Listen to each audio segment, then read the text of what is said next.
when you want to start talking to people about their landscaping, and you want to know if you've got a good landscaper or not, and he's not talking to you about what kind of soil you have and the pH factor, they're really not looking at the most important thing about your plants. It's hard for acidic plants to live in alkaline plants, and it's hard for alkaline plants to live in acidic soil. A lot of people go out and get landscapers, and a lot of people claim to be landscapers. There's a bunch of them. Yeah. Yes, sir. And then when they get done, you're like, well, shoot, my kid could have done that.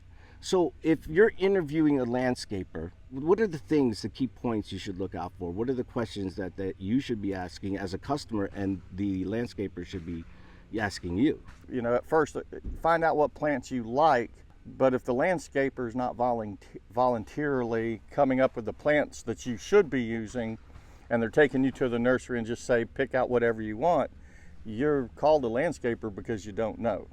So if they're telling you, pick out your stuff or just pick out whatever's pretty then you think we should plant, that's kind of a big mark against them in my book, because now you're responsible for what plants you picked out when the problems come up. Yeah, you did that to me. So if they don't have an idea of what plants you should be using. Listen, I bought a bunch of plants and I put them in a circle, and the first thing he looked at me is went, all those plants gotta go.